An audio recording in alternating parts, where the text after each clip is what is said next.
Le problème se pose lorsque des concepts contradictoires sont introduits et que les valeurs réelles qui valident ces concepts ne prennent pas la décision finale. Au lieu de cela, c'est toujours l'intérêt du pouvoir qui dicte le résultat. Par exemple, considérons une situation où un pays veut se séparer d'un autre. Le droit international défend le principe de l'intégrité territoriale comme sacré. Cependant, les valeurs libérales plaident pour l'autodétermination. En introduisant l'ordre international basé sur les règles, deux concepts contradictoires émergent: l'intégrité territoriale et l'autodétermination. Mais ce ne sont pas les valeurs qui dictent le résultat, ce sont les intérêts du pouvoir. Prenons l'exemple du Kosovo. Ils voulaient l'indépendance, alors ils ont choisi l'autodétermination. Il en va de même pour Taïwan. Mais quand il s'agit de la Crimée, même si 90% voulaient rejoindre la Russie, le principe de l'intégrité territoriale est respecté. Donc, il n'y a pas de principe cohérent. Nous pouvons l'appeler un ordre international basé sur les règles, mais il reflète essentiellement l'idée que la force fait le droit.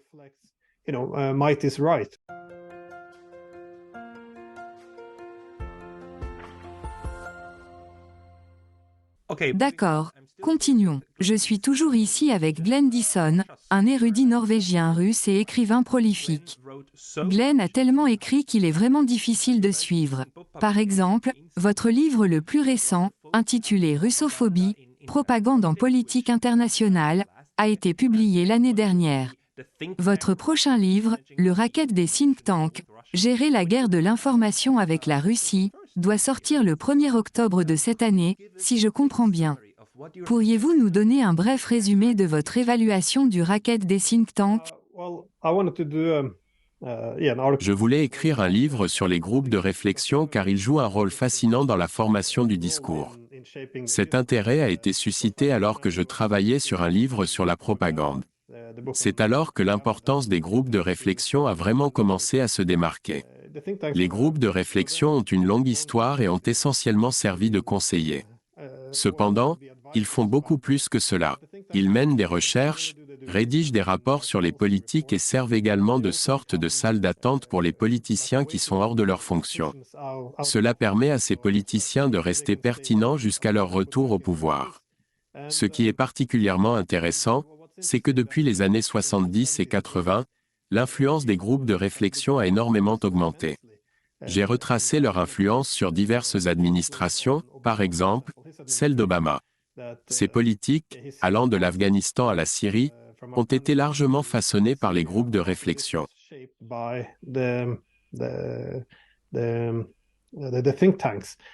Alors, encore une fois, ce n'est pas une théorie du complot. C'est quelque chose qui a été largement couvert par de nombreux grands médias américains. Il est assez intriguant de voir comment des individus issus de groupes de réflexion occupent des postes élevés au gouvernement. Ils ont un impact significatif sur la formation des politiques et ils ont également une forte présence dans les médias. Si vous regardez le nombre d'articles d'opinion écrits par des personnes issues de groupes de réflexion, il est assez élevé. De plus, ils ne divulguent pas toujours leur affiliation à ces groupes de réflexion. Ils se présentent souvent comme des experts indépendants. Le point que j'essaie de faire ressortir est de souligner l'étendue de leur influence actuelle, et aussi de révéler qui les finance. Le donateur principal est invariablement l'industrie de l'armement. C'est un problème car le complexe militaro-industriel est bien connu pour son influence significative sur la politique. C'est particulièrement préoccupant parce que leur activité tourne autour de la guerre. Si vous rencontrez un conflit, la solution est souvent la guerre. C'est essentiellement le modèle d'affaires. Des groupes de réflexion de premier plan comme l'Institut Queen et l'Institut Kennan ont reconnu ce problème. Ces groupes de réflexion fonctionnent sur un modèle d'affaires qui implique la supervision des entreprises d'armement. Cela signifie qu'ils trouvent essentiellement des solutions militaires à tout. L'objectif de ce livre était d'examiner comment ces groupes de réflexion ont influencé la politique envers la Russie. La Russie a été un facteur significatif depuis la guerre froide. C'est à ce moment que les groupes de réflexion ont émergé et que la Russie est devenue une source principale de conflits commerciaux pour l'industrie de l'armement. Cette situation perdure jusqu'à ce jour. Donc, c'est la raison principale de l'écriture de ce livre.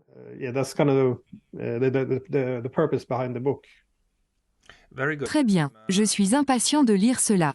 C'est parce que le lien entre les groupes de réflexion est significatif. Même Eisenhower a mis en garde contre le complexe militaro-industriel, et ses groupes de réflexion y contribuent. Grâce à vos recherches, nous avons une bonne compréhension de la façon dont ce système continue de se maintenir et de se développer. Nous pouvons également observer comment il alimente les médias. Les individus de ces groupes de réflexion sont placés dans les affaires internationales et étrangères. Ils écrivent de nombreux éditoriaux. Ces actions créent une voix unique ou une ligne de parti. Cela continue ensuite à alimenter la machine de propagande. Eisenhower a inventé le terme « complexe militaro-industriel » dans son discours d'adieu. En fait, il voulait initialement l'appeler le complexe militaro-industriel congressiste. Cependant, il a réalisé que la simple mention du complexe militaro-industriel causerait suffisamment de controverses. Par conséquent, il a décidé d'exclure le Congrès du terme. Ses notes originales, cependant, y faisaient référence en tant que telles. Cela souligne son avertissement concernant le potentiel de corruption profonde au sein du système politique lorsque de grosses sommes d'argent sont impliquées. C'est essentiellement ce que nous observons aujourd'hui. De grandes industries, comme l'industrie de l'armement, investissent massivement dans les think tanks. Ce sont eux qui produisent des rapports politiques, s'engagent avec les médias et façonnent le discours public. Ils fournissent également du personnel aux administrations présidentielles. Comme mentionné dans le livre, il est important de considérer qui finance ces opérations. C'est une opération massive, constamment soutenue par les mêmes industries. Les industries de l'armement sont toujours en expansion. C'est le problème. Je ne crois pas que quiconque ait la capacité de les contrôler. Je me demande pourquoi nous n'avons pas de contrepoids. Vous et moi nous concentrons également sur les interactions économiques entre les pays. Nous en discuterons sous peu. Pourquoi avons-nous un complexe militaro-industriel congressiste, mais pas un complexe de paix industrielle économique commerciale? Il y a beaucoup d'entreprises qui bénéficient grandement des interactions pacifiques, n'est-ce pas? Les 30 dernières années de libéralisation économique ont été extrêmement rentables pour de nombreuses entreprises. Cependant, elles ne semblent pas établir de groupes de réflexion qui promouvraient ce type de système. Non, c'est une bonne question. Il serait bénéfique de créer un groupe de réflexion qui se concentre sur qui peut profiter de la paix et du commerce. Je ne suis pas sûr de savoir pourquoi cela n'a pas encore été fait. Ce qui rend beaucoup de ces groupes de réflexion influents, ce n'est pas seulement leur capacité à générer des revenus significatifs pour l'industrie de l'armement. Ils proposent également des politiques et des modèles très persuasifs pour l'hégémonie. Si l'objectif est de construire la paix sur la base de l'hégémonie, cela implique de supprimer tous les autres rivaux. Il est important de s'assurer qu'il y a suffisamment de divisions parmi les acteurs régionaux pour affaiblir les concurrents potentiels. Cette stratégie hégémonique devient financièrement attrayante pour une grande partie de l'industrie de l'armement. Par exemple, l'une des organisations de premier plan est la Rand Corporation, que vous connaissez peut-être. Si vous voulez comprendre beaucoup des conflits qui se déroulent à l'échelle mondiale, je vous recommanderais de lire son rapport de 2019. Le rapport s'intitule « Étendre la Russie ». Il discute des moyens d'affaiblir la Russie. L'ensemble du rapport, qui fait plus de 300 pages, se concentre sur la façon de surmener la Russie. L'objectif est de créer autant de conflits que possible autour de ses frontières et à l'intérieur du pays pour l'épuiser.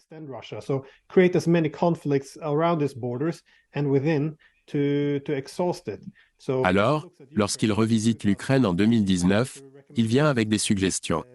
Il propose d'augmenter l'approvisionnement en armes et de menacer l'expansion de l'OTAN. Il croit que cela obligera les Russes à s'impliquer davantage. Il pense que nous pouvons saigner les Russes à blanc, tant en termes de vies humaines que de trésorerie. Ensuite, il suggère de tenter un changement de régime en Biélorussie. Il veut éliminer les politiciens favorables à la Russie de Moldavie. Il propose de déstabiliser le Caucase du Nord, spécifiquement l'Arménie et l'Azerbaïdjan. Il veut débarrasser l'Asie centrale de l'influence russe. Il soutient les locaux en Russie qui poussent à la dissidence. Il suggère d'utiliser nos agences de renseignement, comme la CIA, pour collecter des informations et les donner à des gens comme Navalny. Navalny est mentionné de nombreuses fois dans ce rapport. Il croit que Navalny peut perturber le gouvernement. Tout cela concerne le conflit. Aucune de ces stratégies ne vise la paix ou la coopération. Ils ne considèrent pas comment coexister avec ces autres grandes puissances sur la même planète. Le but est toujours de les écraser et de les vaincre. La personne est extrêmement belliqueuse, et cela pourrait être lié au fait que seuls quelques individus bénéficient réellement de la guerre. Ces individus ont donc une motivation excessive à l'instiguer. D'un autre côté, beaucoup de gens ont beaucoup à gagner de la paix. C'est là que se pose la question de l'action collective. Nous échouons souvent à agir collectivement. Mais passons maintenant à l'Europe et à votre autre livre. J'ai une question, et je m'excuse si elle semble brutale. Pourquoi sommes-nous, Européens, si naïfs à nous conformer à cela? C'est totalement absurde et n'a aucun sens. Surtout maintenant, alors que cela prépare essentiellement le terrain pour une éventuelle guerre nucléaire limitée en Europe. C'est absurde, pourtant les Européens semblent prêts à se conformer. Quelle est votre perspective sur cela?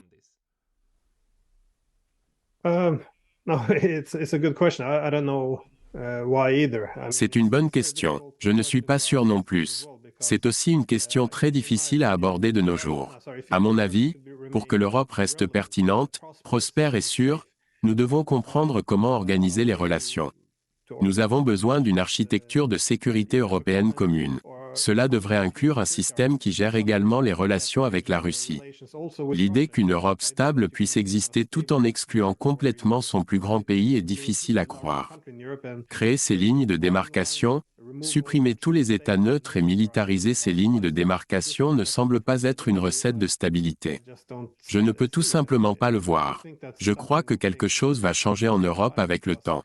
Le problème maintenant n'est pas seulement que nous avons une guerre sur notre continent. Il s'agit aussi de la pertinence de l'Europe. Au cours des dernières années, les États-Unis ont activement tenté de persuader l'Europe de faire preuve de plus de loyauté économique envers eux. Les États-Unis veulent que l'Europe cesse d'acheter du gaz russe et des technologies chinoises. Ils veulent aussi que l'Europe cesse de commercer avec l'Iran et d'autres pays que les États-Unis considèrent comme des ennemis. Les États-Unis veulent que l'Europe commerce exclusivement avec eux. Cependant, cela pose un problème. Si l'Europe suit ce conseil, elle deviendra trop dépendante des États-Unis, devenant essentiellement des vassaux. C'est une préoccupation que de nombreux dirigeants européens, dont Macron, ont reconnue.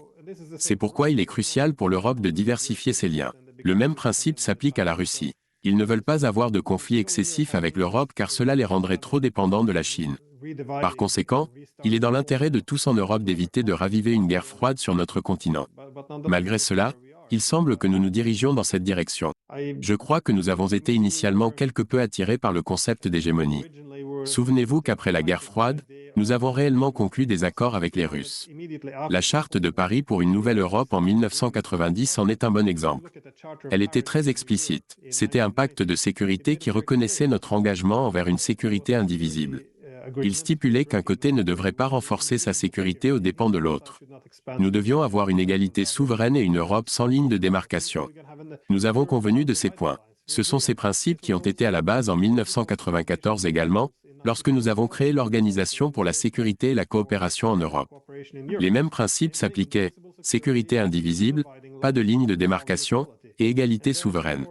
Puis, comme l'a soutenu William Perry, le secrétaire à la défense du président Clinton, ils ont choisi d'élargir l'OTAN à la place.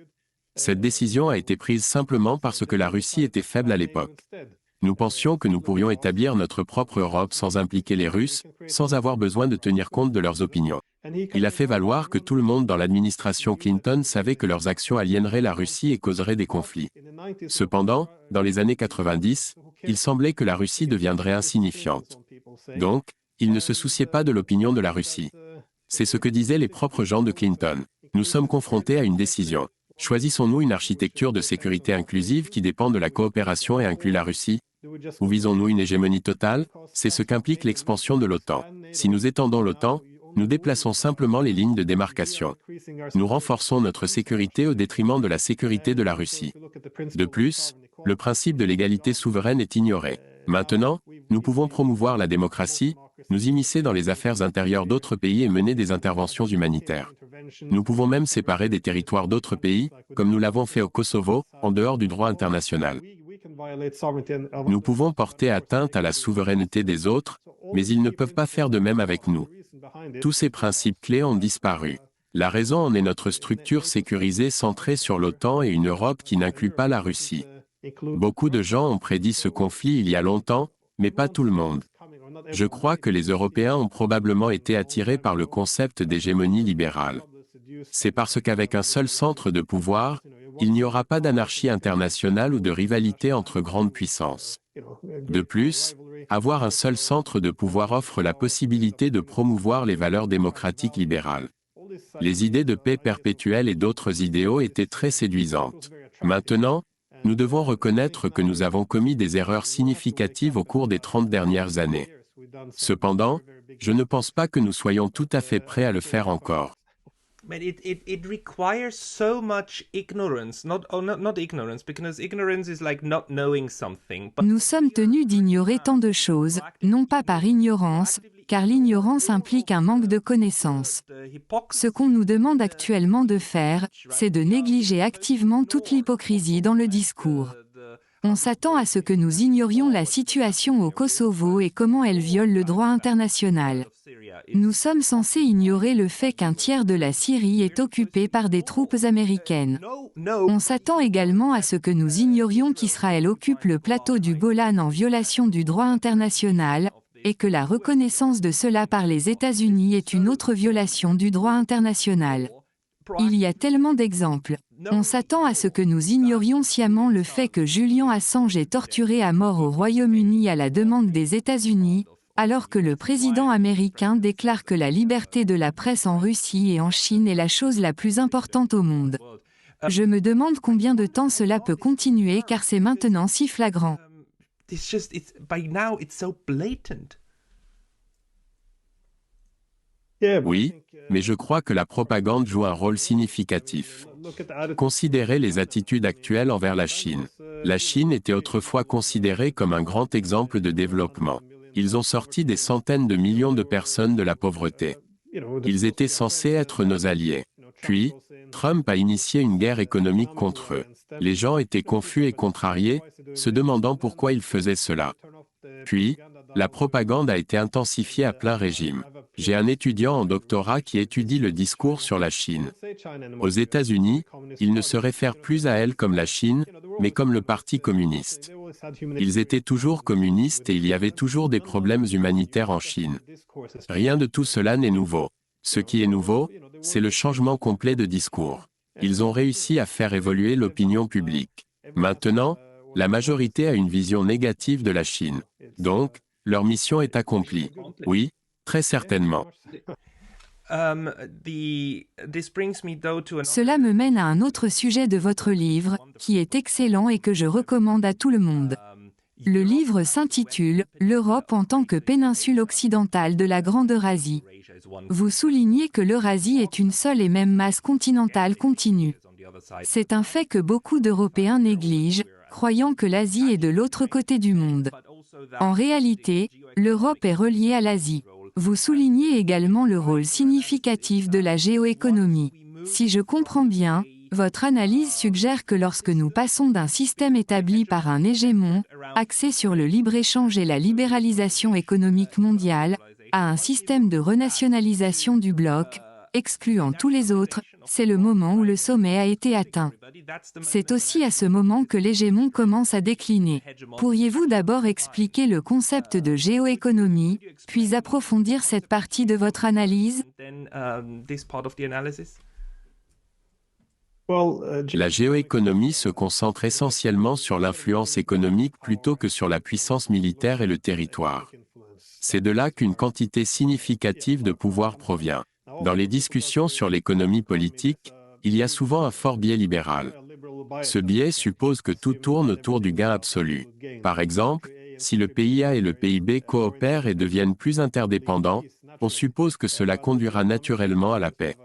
Cependant, la perspective géoéconomique actuelle a tendance à être plus réaliste. Elle prend en compte la symétrie dans la dépendance, ce qui signifie qu'un côté est toujours plus dépendant que l'autre. Par exemple, si la Chine et le Laos deviennent plus interdépendants, le Laos sera plus dépendant de la Chine que vice-versa.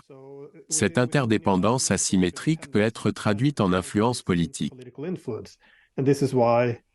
C'est pourquoi les États-Unis sont très préoccupés par les nombreux liens économiques que la Chine entretient. Mon point de vue est que c'est largement ce que les pays font depuis au moins la révolution industrielle. Ils visent à créer un déséquilibre dans les relations interdépendantes. L'objectif est que les autres soient plus dépendants de vous, tandis que vous devenez moins dépendants d'eux. Je me souviens d'un discours d'Ursula von der Leyen il y a environ 3 semaines. Elle critiquait uniquement la Chine. Elle a déclaré qu'il semble que la Chine essaie de rendre le monde plus dépendant d'eux, tandis qu'ils deviennent moins dépendants du monde. Je me suis dit, c'est ce que fait chaque pays. C'est l'essence même de l'Union européenne. De nombreux pays s'unissent pour obtenir un pouvoir de négociation collectif. Cela conduit à la création de relations asymétriques avec d'autres pays. L'UE, en tant que grand bloc, peut approcher un pays comme la Moldavie et proposer des accords commerciaux. They say, let's have trade agreements. Now, of course, now Moldova can't live without the EU economically, so now they can dictate all the terms. Maintenant, il est clair que la Moldavie ne peut pas survivre économiquement sans l'UE. En conséquence, l'UE peut maintenant dicter tous les termes à la Moldavie. Ces termes incluent les conditions commerciales et les exigences politiques, telles que la manière dont ils devraient réformer leur gouvernement et quelle devrait être leur politique étrangère. C'est une pratique courante, donc ce n'est pas unique. Cependant, lorsqu'on discute de géoéconomie, il est crucial de considérer les régions. Il y a toujours 3 grandes régions économiques: l'Amérique du Nord, l'Europe et l'Asie de l'Est. Après la Seconde Guerre mondiale, les États-Unis ont intégré les 2 autres régions sous leur direction. Cela a abouti au partenariat transatlantique et à l'Asie-Pacifique, qui sont devenus des éléments clés du système hégémonique américain. Mon argument est que l'intégration de l'Eurasie, qui comprend l'Europe et l'Asie, dans une économie commune est un mouvement anti-hégémonique s'ils deviennent de plus en plus intégrés.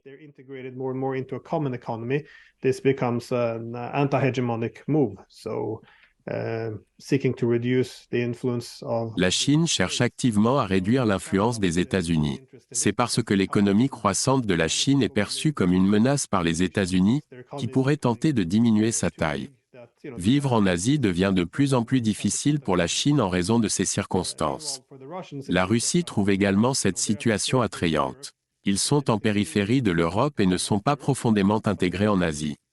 Cependant, si une région plus grande est considérée, s'étendant de l'Atlantique au Pacifique, la Russie pourrait passer de la périphérie au centre de cette plus grande construction. C'est pourquoi la Russie essaie également de diversifier ses liens. Ils visent à renforcer leurs relations avec la Chine, l'Inde, l'Iran, le Japon et la Corée du Sud. L'objectif principal est d'éviter une dépendance excessive envers un seul État ou région. Il est acceptable, par exemple, que certains pays soient économiquement plus faibles que la Chine, tant qu'ils ne dépendent pas entièrement des Chinois. C'est parce que si la Chine commence à intimider, ces pays peuvent déplacer leur alliance vers l'Inde, par exemple. Cette situation crée un coût pour la coercition économique. Les Américains commencent également à le réaliser. Le monde devient multipolaire, et la géoéconomie ne leur est pas favorable. Lorsqu'ils imposent des sanctions, ils arment essentiellement la dépendance économique. Si un pays dépend de la technologie ou de la monnaie américaine, les États-Unis peuvent maintenant utiliser cela comme une arme. Quelle est la situation actuelle? Les pays disent qu'ils n'ont plus besoin de la technologie ou de la monnaie américaine et cherchent des alternatives. C'est la direction que le monde prend maintenant. Il est préoccupant que les Américains ne s'adaptent pas à ce changement. Les Européens sont également coupables de cela. Oui, l'un des indicateurs clairs est que les États-Unis et l'Occident sapent désormais leurs propres institutions, qui étaient autrefois le fondement de leur pouvoir. L'Organisation mondiale du commerce est incapable de fonctionner efficacement. L'Organisation de coopération et de développement économique est un cas différent, je m'excuse pour la confusion. Le commerce mondial et le pétrodollar sont également touchés. Le déclin du pétrodollar est largement dû à l'influence de la Chine, mais les États-Unis n'ont pas fait d'efforts significatifs pour le renforcer. Le système SWIFT est un autre exemple.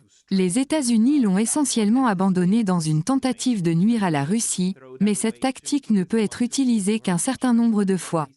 La situation en Iran est un autre exemple. L'Iran a été expulsé du plan d'action global conjoint, ce qui a incité certains pays européens, en particulier la France sous la direction de Macron, à chercher des méthodes alternatives pour maintenir l'accord en vie. Ceci est étroitement lié aux facteurs économiques mondiaux.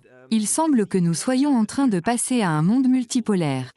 Il y aura plusieurs options dans le système, contrairement à avant où il n'y en avait qu'une. Nous nous dirigeons vers plusieurs systèmes au lieu d'un seul.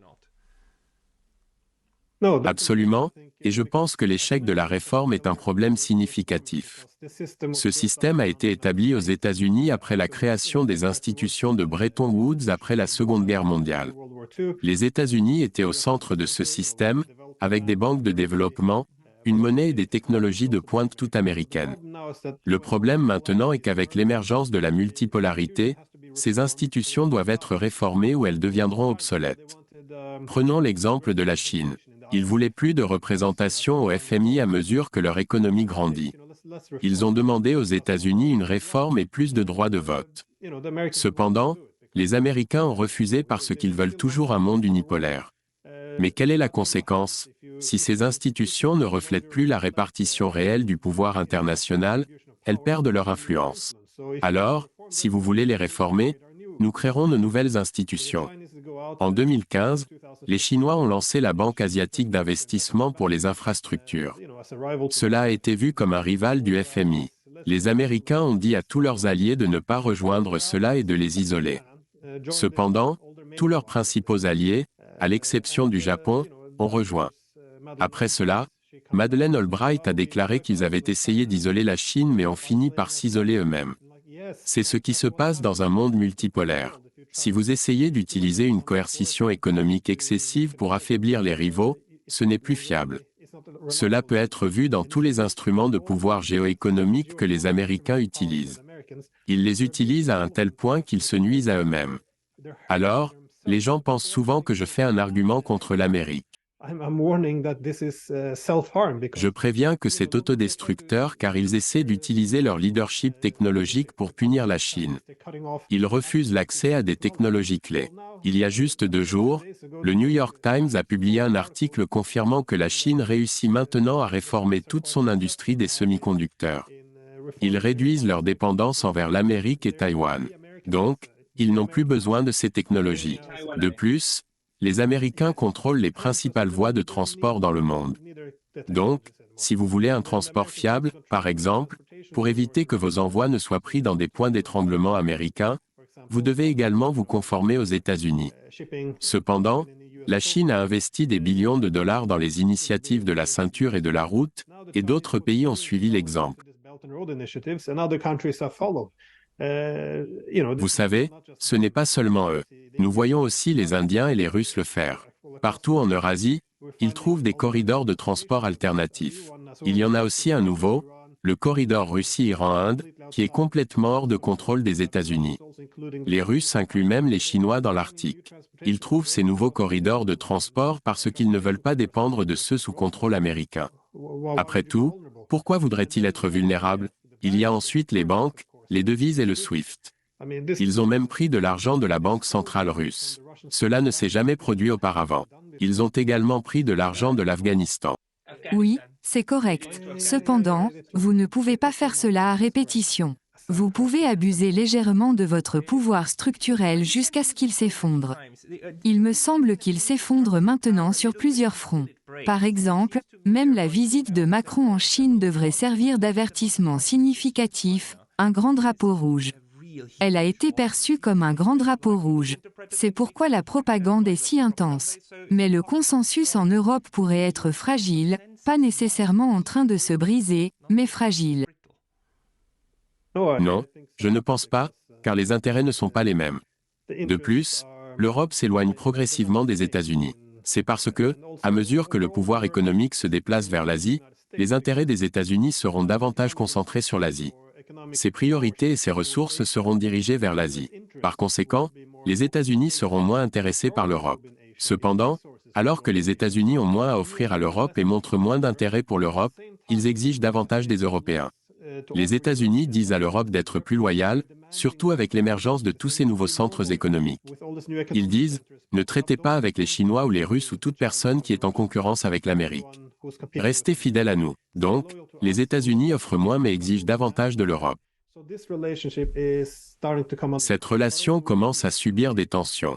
Au sein de l'Europe, les points de vue divergent. Certains pays voient l'essor de la Chine et d'autres pays de l'Est comme des opportunités. Cependant, d'autres le perçoivent comme une faiblesse, signalant la fin de la domination américaine. Par exemple, des pays comme la Pologne et la Lituanie préféreraient une Amérique dominante. Il y a beaucoup de divisions au sein de l'UE, avec des différences entre l'Est, l'Ouest, le Nord et le Sud. Maintenir l'unité sera un défi à moins qu'il ne revienne à l'objectif fondamental de la région géoéconomique. Cet objectif est de fournir des avantages tangibles à ses États membres. En essence, faire partie d'une région est semblable à la souveraineté. Vous renoncez à une partie de votre souveraineté pour faire partie de ce bloc. En retour, vous devriez gagner suffisamment de souveraineté en termes d'indépendance économique et de relations favorables avec le reste du monde. Cependant, l'UE pourrait trouver cela difficile.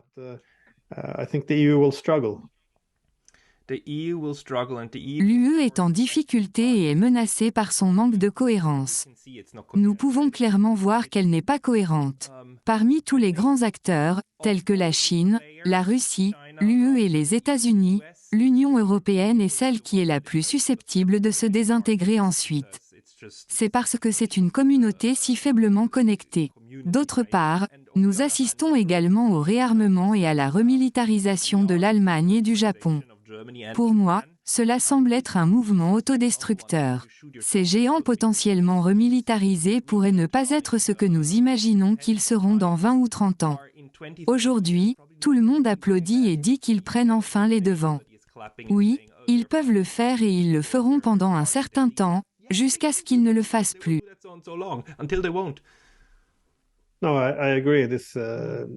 Non, je suis d'accord.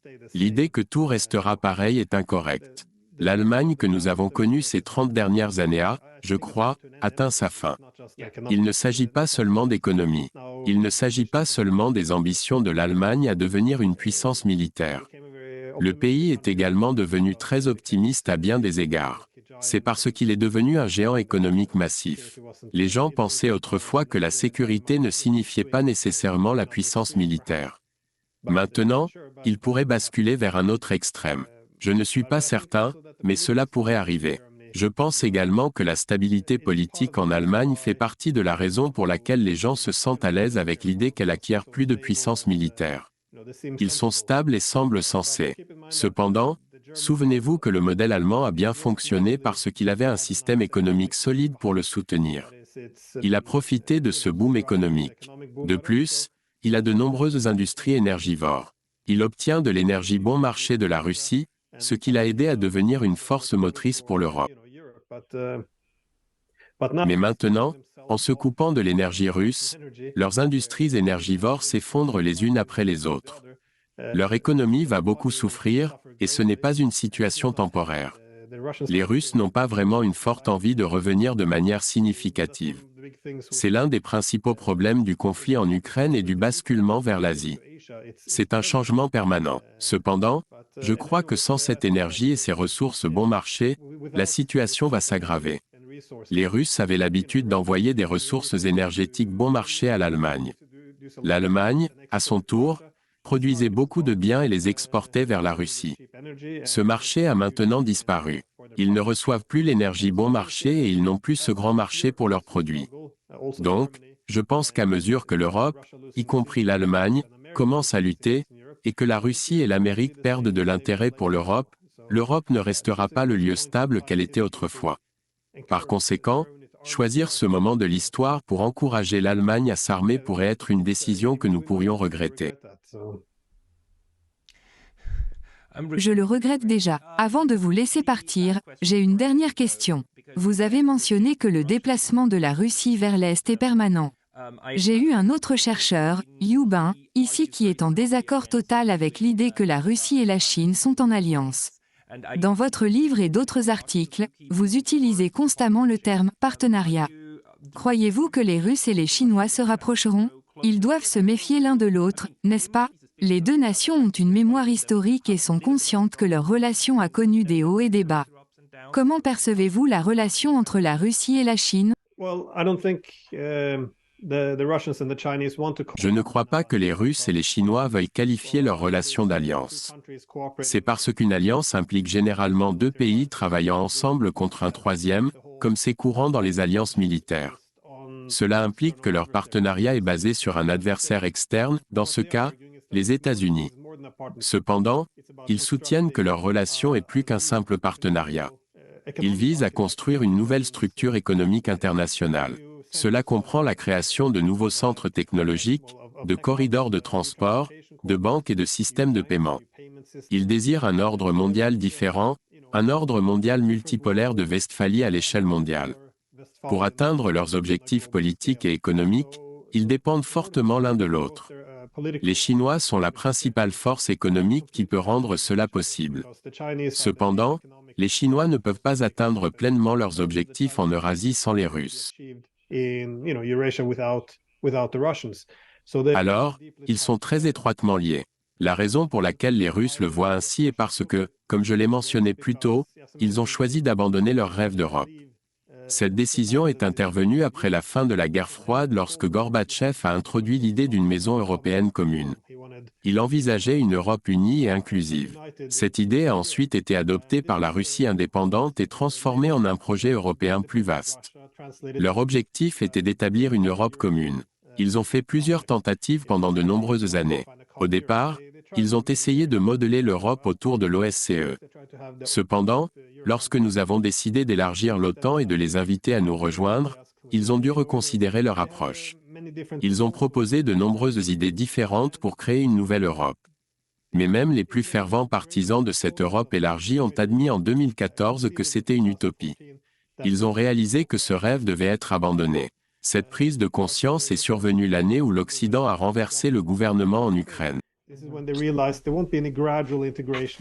C'est à ce moment-là qu'ils ont réalisé que la Russie ne serait pas progressivement intégrée à l'Europe. Ils nous percevaient comme établissant l'Ukraine comme une ligne de front anti-russe. Cela a marqué la fin du concept de Grande Europe et le début de la poursuite par la Russie de ce qu'elle appelle la Grande Eurasie. Cela implique essentiellement l'intégration de tout le continent, de l'Atlantique au Pacifique, sous une nouvelle infrastructure économique. Cela comprend de nouveaux centres technologiques, des industries stratégiques et une approche partagée des ressources naturelles. Tous ces éléments sont facilités par une nouvelle connectivité physique et des corridors de transport. Ils utilisent des alternatives à SWIFT, de nouvelles banques d'investissement et leurs propres devises. Donc, en essence, c'est un processus d'éloignement de l'influence américaine.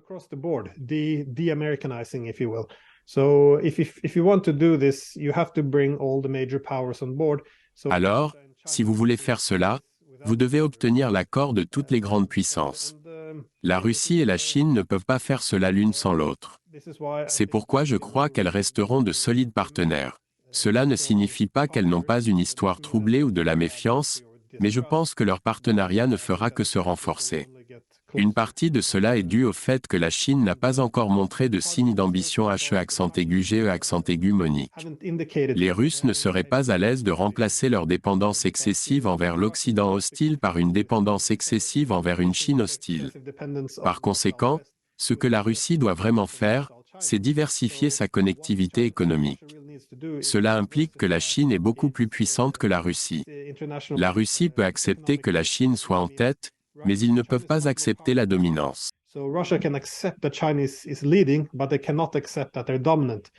La différence est que la dominance vous permet de dicter à la Russie et d'avoir une influence politique sur eux. La solution à cela est de diversifier vos connexions économiques, similaire à ce que Macron veut faire. Cela implique la mise en place de l'Union économique eurasienne et le renforcement des liens avec l'Asie centrale. Cela signifie également l'établissement d'un corridor nord-sud avec l'Iran et l'Inde. L'objectif est de s'assurer que vous ne devenez pas trop dépendant de la Chine. Fait intéressant, la Chine n'est pas contre cela. Ils ont déclaré qu'ils sont satisfaits d'être les premiers parmi les égaux. Ils ne cherchent pas l'hégémonie, mais plutôt, ils visent à être la puissance dominante dans un équilibre de pouvoir ou de dépendance. Ils ont indiqué aux Russes qu'ils sont satisfaits de cet arrangement. Si vous écoutez leur rhétorique actuelle à propos de cette initiative civilisationnelle mondiale, ils ne discutent pas des normes universelles que la Chine représente et utilisera pour la promotion. Ils ne promeuvent pas un système d'inégalité souveraine. Au lieu de cela, ils discutent de la diversité des civilisations. Ils disent que personne ne devrait interférer avec les autres. Nous devrions en apprendre davantage les uns sur les autres et coopérer. Cependant, chaque civilisation est unique et c'est acceptable. Nous avons nos propres modèles de développement indépendants. Tout cela se traduit par l'idée que nous ne prétendons pas avoir des valeurs universelles que nous vous imposerons. Nous ne sommes pas le nouvel Saint-Empire romain prétendant représenter tous les peuples. Cette idée détend les Russes. Donc, ils se dirigent vers un partenariat confortable, je crois. Alors, je ne le rejetterai pas. C'est très intéressant. Vous avez raison, tous les deux discutent de la multipolarité. Ils semblent être d'accord sur ce point, mais ils ne veulent pas être dominants, comme vous l'avez mentionné. Un exemple que j'aime particulièrement est la façon dont la Russie et la Chine interagissent avec la Mongolie. La Mongolie est un partenaire junior dans tous les sens du terme, mais ni la Russie ni la Chine n'essaient de la supprimer ou de remplacer leur système démocratique par un système autoritaire. C'est parce que le concept d'autoritarisme versus démocratie ne fait pas partie de leur stratégie. Ils ne se préoccupent pas du type de gouvernement qu'un État a, tant qu'il est amical envers eux. C'est ma perspective. Et évidemment, si demain, par exemple, les États-Unis devaient subir un coup d'État et rejoindre l'alliance militaire américaine, avec l'Amérique renforçant ses bases militaires, les Chinois et les Russes l'écraseraient rapidement. Cependant, tant qu'il y a un gouvernement qui se comporte de manière amicale, je pense que c'est acceptable. Cette situation reflète également un nouveau concept qui émerge. Pendant la guerre froide, nous étions coincés dans la mentalité des sphères d'influence, où nous avions une influence exclusive dans certaines régions. Dans un système multipolaire, l'idée de base, en fait tirée du morceau d'asphalte, est qu'une idée clé derrière l'équilibre des pouvoirs est le besoin d'une sécurité indivisible. En d'autres termes, si vous compromettez la sécurité de votre adversaire, vous finirez par compromettre votre propre sécurité. Alors, il semble y avoir un mouvement vers ce qui est désigné, en particulier par les Russes, comme une sphère d'intérêt. Cela implique qu'une fois que vous êtes à la frontière russe, ce n'est pas que les Russes ont une influence exclusive là-bas, mais lorsque d'autres pays opèrent, commercent ou traitent avec des pays sur ces frontières, ils doivent également prendre en compte la Russie. C'est parce que c'est le voisinage de la Russie. Cela ne signifie pas que la Russie a une influence exclusive, mais ce concept a du sens. Par exemple, la Chine peut commercer avec le Mexique autant qu'elle le souhaite, mais seulement dans une certaine mesure. Si la Chine veut construire une base militaire au Mexique, elle doit reconnaître que c'est à la frontière américaine. Par conséquent, ils doivent prendre en compte les préoccupations de sécurité américaines. C'est ce que signifie la sphère d'intérêt. Cela signifie reconnaître que si vous empiétez sur la frontière d'une autre nation puissante, vous devez également prendre en compte leurs intérêts.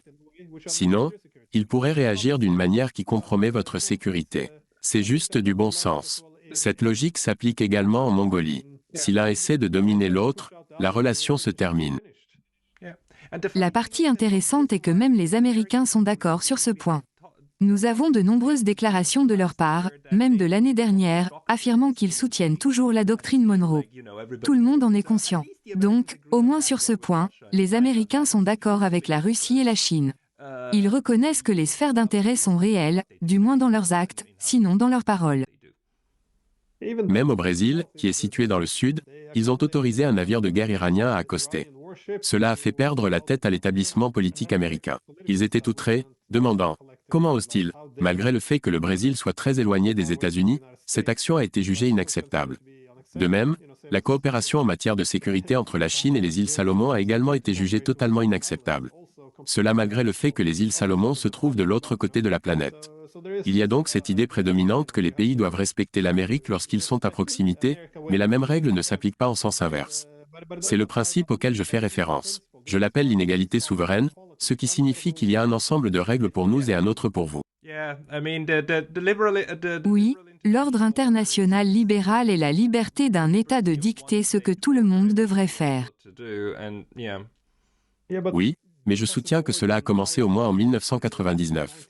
Comme vous l'avez mentionné plus tôt, le Kosovo, nous avons envahi la Yougoslavie en 1999. C'était illégal car cela n'avait pas de mandat de l'ONU. Cependant, on a soutenu que même si ce n'était pas légal, c'était légitime. Les gens sous-estiment souvent l'importance de ce moment. C'est alors que nous avons séparé la légalité de la légitimité. Nous avons commencé à dire que quelque chose peut être légitime sans être légal. Cela soulève la question, qu'est-ce qui rend quelque chose légitime si ce n'est pas légal ? La réponse est que cela pourrait violer le droit international, mais si cela est soutenu par des valeurs démocratiques libérales, cela est considéré comme légitime. Alors, qui a le droit de représenter ces valeurs démocratiques libérales? La réponse est les États-Unis et ses partenaires. Cette acceptation implique que l'Occident a une clause d'exception dans le droit international. Nous pouvons ignorer le droit international si nous pouvons justifier nos actions par des valeurs démocratiques libérales. C'est la base de l'ordre international fondé sur des règles. C'est pourquoi il est rejeté par des pays comme la Chine et la Russie, et la plupart du monde. Ils n'en veulent pas. C'est un argument basé sur la foi. Nous revenons au même point, qui n'est rien de plus que la théorie de la guerre juste. C'est encore une fois la théorie de la guerre juste. Si c'est juste, si c'est ce que Dieu veut, si c'est ce que l'idéal exige, alors il est acceptable de continuer et de tuer. Le problème se pose lorsque des concepts contradictoires sont introduits et que les valeurs réelles qui valident ces concepts ne dirigent pas le processus de prise de décision. Au lieu de cela, ce sont toujours les intérêts de pouvoir qui dictent les résultats. Par exemple, considérez un scénario où un pays veut se séparer d'un autre. Le droit international défend le principe de l'intégrité territoriale comme sacré. Cependant, les valeurs libérales plaident pour l'autodétermination. En introduisant l'ordre international basé sur les règles, nous nous retrouvons avec deux concepts contradictoires, l'intégrité territoriale et l'autodétermination. Mais ce ne sont pas les valeurs qui dictent les résultats, ce sont les intérêts de pouvoir. Prenons l'exemple du Kosovo. Il voulait l'indépendance, donc le concept d'autodétermination a été favorisé. Il en va de même pour Taïwan. Mais quand il s'agit de la Crimée, même si 90% de la population voulait rejoindre la Russie, le principe de l'intégrité territoriale est respecté. Il n'y a donc pas de principe cohérent. Nous pouvons l'appeler un ordre international basé sur les règles, mais il s'agit davantage de la règle du plus fort, car elle reflète le principe « la force fait le droit ». C'est essentiellement la règle de l'hégémon. Nous devons souligner à nouveau, l'ordre international basé sur des règles n'est pas un concept reconnu par le droit international. Il n'existe pas dans le cadre du droit international. Le droit international ne fait pas de différence entre un État dictatorial ou démocratique. Le droit international est fondé sur le principe pratique de l'égalité entre les États, et non sur leurs idéologies. Glenn, je crois que c'est le système qui nous signale de conclure, n'est-ce pas? Oui, cette fois j'ai remarqué que c'était de mon côté. Glenn, y a-t-il quelque chose avec quoi vous aimeriez conclure? Non, pas vraiment. Je ne peux penser à rien. Glenn, merci beaucoup d'avoir pris le temps de me parler. Je vous souhaite bonne chance pour l'écriture de votre livre. J'espère vous parler à nouveau bientôt. Merci.